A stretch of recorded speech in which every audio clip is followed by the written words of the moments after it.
In Guatemala, the conflict between indigenous organizations and the national government over mining exploitation continues.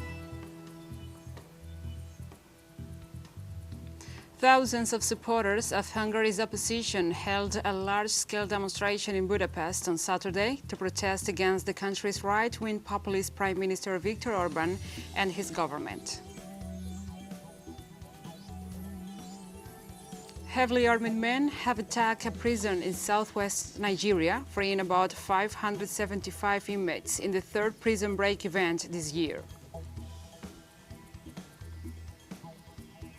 From the headquarters of Telesur English in Havana, Cuba, this is From the South. I'm your host, Gladys Quesada, and these are the news. In Guatemala, the conflict between indigenous organizations and the national government over mining exploitation continues. It is expected that the parties will form work tables to de-escalate the tensions. The government authorities are seeking to establish a dialogue with the indigenous movements that maintain the sit-in so that it can be lifted and a dialogue can begin. The native peoples are demanding respect for the use and exploitation of their lands and the guarantee of their rights, as well as those of the foreign companies that profit from mining extraction with the government's permission. The demonstrators denounce there are infiltrated groups among them to cause violence, hence justify the militarization and a possible state of siege. Since October, the authorities of the four councils of ancestral Maya Kekchi authorities installed a planton, a sit-in, to demand their inclusion in the process of pre-consultation of the mining project Phoenix of the Guatemalan Company of Nickel.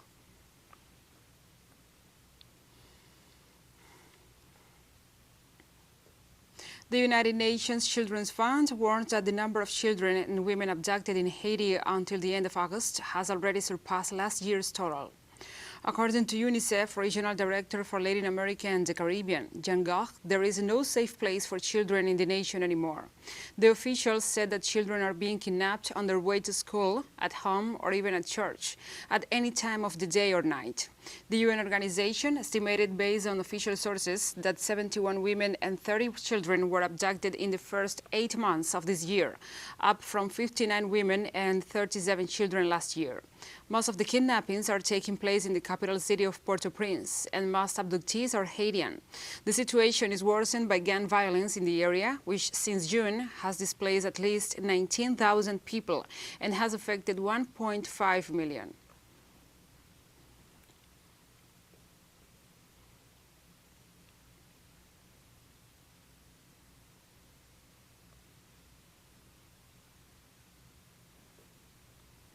In Chile, 7 presidential candidates began their televised campaigns this week to attract voters undecided and convince the public of their proposals. As of this Friday and until November 18th, candidates to La Moneda Palace will have approximately 3 minutes a day in the open broadcasting channels to announce their proposals. Opinion polls showed about half of voters are undecided, the highest rate in decades, so candidates will have to direct their messages to this sector in order to convince them with their platforms. On November 21st, some 14.7 million Chileans will be eligible to vote for Sebastián Piñera's replacement, as well as 155 lawmakers in the Chamber of Deputies, or lower house, and half of the Senate.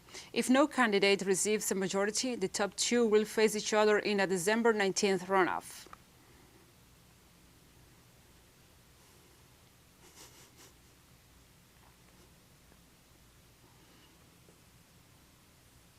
The second day of the International Tribunal on U.S. Human Rights Violations, called Spirit of Mandela, took place in New York City.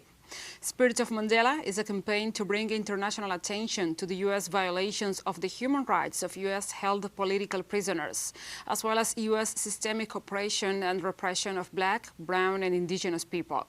The tribunal builds on the revolutionary legacy of W.A. Du Bois, William Patterson, and Paul Robeson for bringing very similar charges against the United States before the United Nations in 1951. The ideological vision of this tribunal was being led by Jalil Muntaqim, who spent nearly 50 years in prison, founded the Jericho movement with Safiya Bukhari while in prison and was paroled a year ago, and Jihad Abdulumid, president of the Jericho movement today. Both were in the Black Panther Party and its armed struggle branch, the Black Liberation Army. In 1903, upon the launch of his seminal treatise, The Souls of Black Folk, historian W.E.B. Du Bois prophesies that the problem of the 20th century would be the problem of the color line, referring to the pernicious role of race in U.S. society. And now, more than 100 years later, his prognosis is even more ominous, as the evidence from this tribunal will show that conditions facing Black, brown, and indigenous peoples residing in the United States during the 21st century. One of the topics discussed on Saturday's tribunal was police violence. Civic leader and professor Melina Abdullah talked about the systematic killing of Black people in the United States. The violent targeting of Black people by police is the way the institution was set up. So the system of policing in this country descends from the system of slave catching. It descends from chattel slavery. It was meant intentionally to put targets on the backs of Black people. And so this is not, the killings of our people at the hands of police are not isolated incidents. They are systemic, and they are the intent of the system. They are not a failure of the system.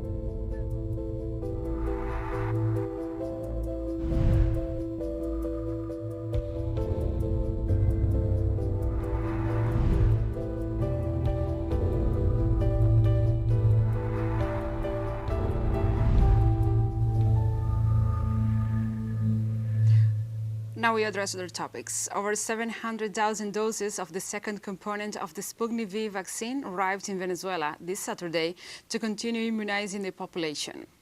The Russian Direct Investment Fund said vaccine deliveries to Latin America were expedited in the last few weeks after several delays in the supplies. Venezuelan President Nicolás Maduro Moros said the latest batch allows for the start of the immunization campaign for children over 12 years old.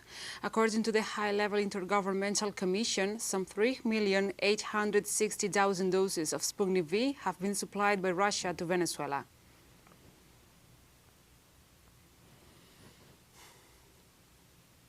In Russia, health authorities confirmed over 37,000 new cases of coronavirus infection yesterday.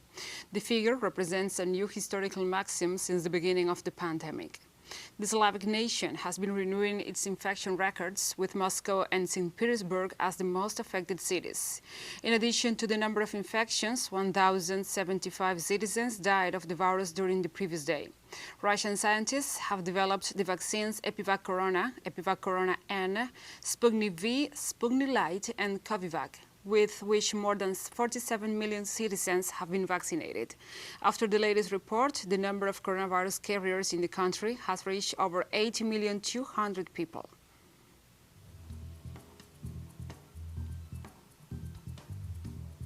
And we have more news coming up after this final short break, so stay with us.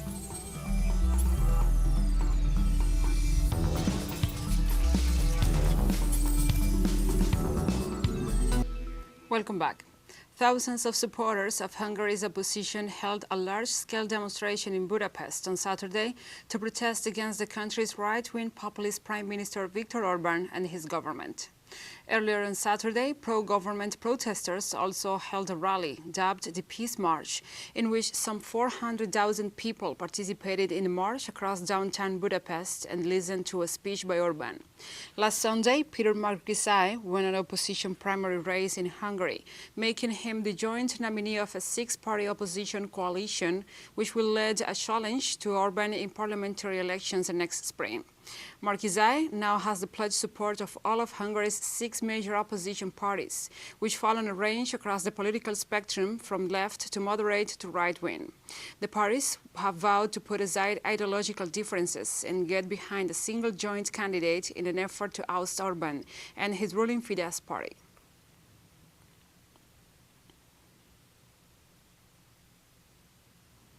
And this Saturday, in the United Kingdom, a new popular demonstration marched to the High Court of London to reject the eventual extradition of WikiLeaks creator Julian Assange to the United States.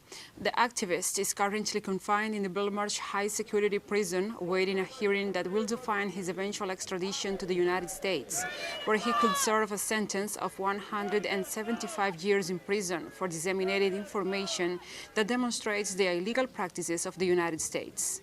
Protesters point out that Assange, 49 years old, has spent most of the last decade in detention or as a refugee, and his health has deteriorated as a result of these proceedings. If Julian Assange is getting information from whistleblowers, if he is showing the world what's really going on and exposing our corrupt politicians, he should not be put in jail for that. That's what the media is supposed to be doing, and they're not. If he gets extradited, I mean, he's a symbol. And if they extradite him, that is their stamp on the legal system saying, yes, we can extradite anyone who speaks the truth that we don't like anywhere around the world. Italy's former Interior Minister Matteo Salvini went on trial for allegedly illegally blocking over 100 migrants in dire health conditions from disembarking from a rescue ship. The leader of the right-wing Lega party, who is known for an Italianist first policy, is charged with kidnapping and abuse of office for using his position as Interior Minister to detain the 147 asylum seekers at sea in August 2019. The hearing, which came a month after the trial was first postponed, was largely procedural and lasted less than 3 hours before Judge Roberto Murgia set the next hearing for December 17th.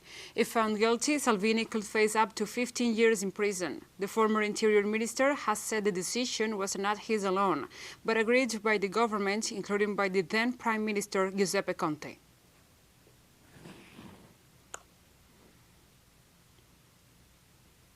Military exercises of the Collective Security Treaty Organization take place in Tajikistan. The military exercise Combat Fraternity 2021 takes place this Saturday in Tajikistan, 20 kilometers away from the border with Afghanistan. 4,000 troops and more than 500 military teams from Russia, Tajikistan, Kazakhstan, Belarus and Kyrgyzstan are participating in the exercise, as well as an operations group from Armenia, all members of the organization founded in 2002. The Russian Central Military District announced that the troops are practicing scenarios of confrontation and elimination of terrorist groups to ensure security and stability in the Central Asian region.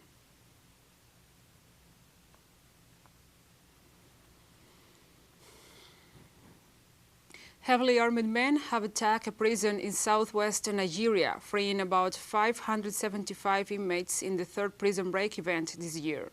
This new jailbreak raises more concerns about how safe detention facilities are in the West African country. According to Olanrewajo and Jorin, large numbers of gunmen attacked the Abolongo Correctional Facility with grenades in the Oyo state. A lot of inmates were rearrested after the attack, and the process is still ongoing.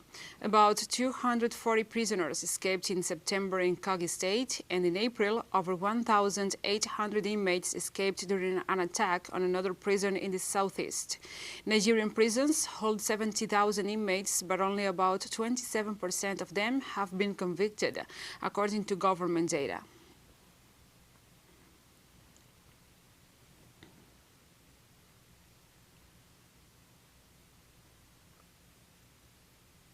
Palestine residents rejected Israel's plan to build more than 3,000 settlement homes in the occupied West Bank next week, according to a weekly schedule published by the Civil Administration's Planning Committee.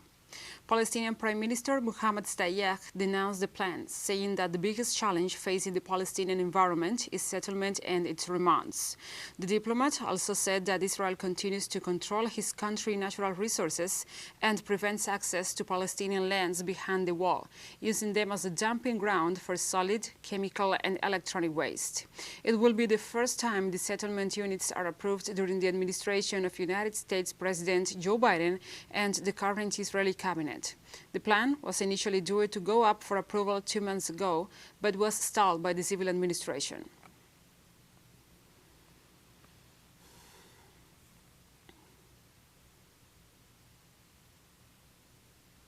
Syrian army troops deployed at a security checkpoint in the northeastern province of Hasakah blocked the road and prevented the passage of United States armored vehicles traveling along the strategic M4 highway. Local news network reported that a U.S. convoy of 4 armored vehicles was forced to turn around and head back in the direction it came from. There were no reports of clashes or injuries. The development came a few days after local residents of a village in the same Syrian province prevented a U.S. military convoy from passing through the community.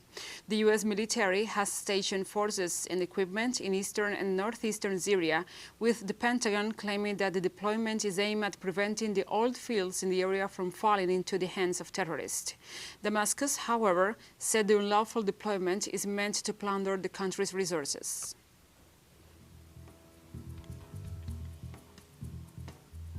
And we have more stories coming up after this final short break, so stay with us.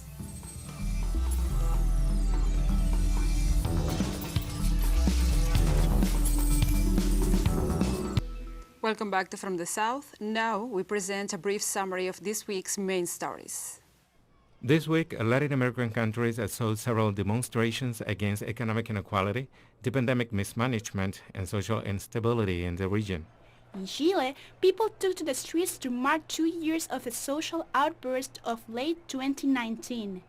Protesters called for justice for the victims of state repression, the release of political prisoners, and the resignation of President Piñera over his role in the repression, and the recent revelations contained in the Pandora Papers investigation. Also, a nationwide general strike entered the street of Haiti's capital, Port-au-Prince, with organizers denouncing the rapidly worsening security situation. The Haitian protests gained control over Port-au-Prince and irregular kidnappings. This week, 17 Christian missionaries were kidnapped for ransom, the second such incident in the Caribbean nation. This week, Ecuador saw protests of agricultural workers against high fuel prices imposed by the government and other economic measures that affect the sector. Given the situation, Ecuador President Guillermo Lasso announced a 60-day state of emergency, which allowed the army to patrol the streets throughout the country. Ecuador's people also reject his involvement in the Pandora Papers scandal. In Guatemala, tensions mounted as former military members stormed the country's facilities to demand the government to comply with the promised sole compensation of about $15,000 for their participation in the armed conflict from 1960 to 1996. Anti-riot police used tear gas and rubber bullets to disperse the demonstrators.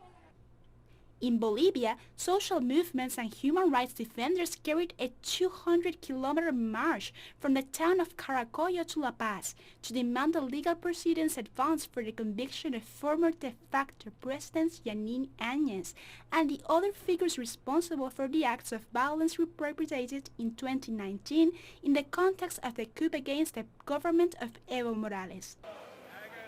Union and civil society groups protested in Panama City against the questioned reform of the Electoral Code, as the country's president Laurentino Cortizo has only vetoed an article of the legislative project.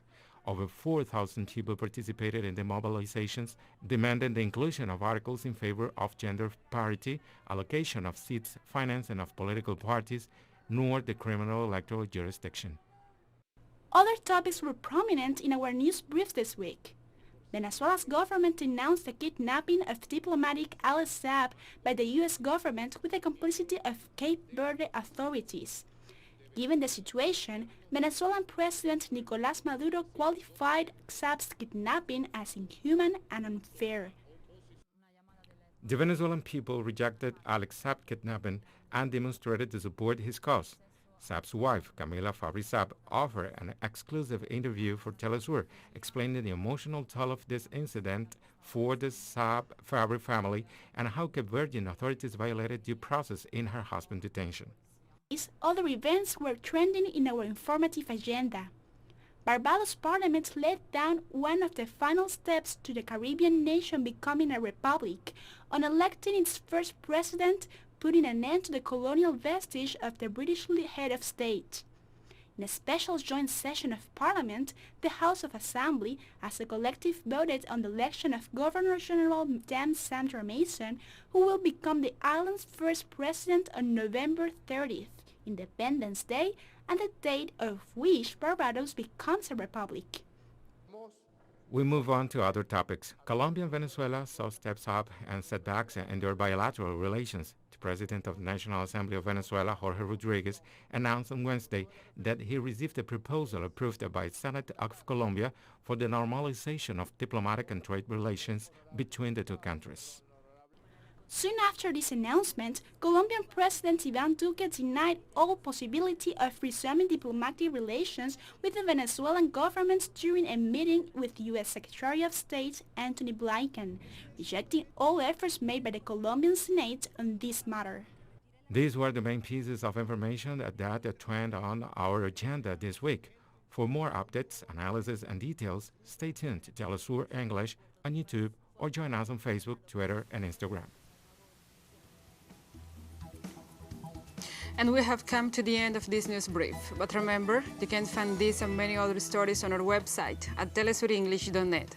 And also, if you feel so inclined, please join us on social media for all the latest news. We are on Facebook, Twitter, Instagram, and Telegram. For Telesur English, I'm Gladys Quesada. Thank you for watching.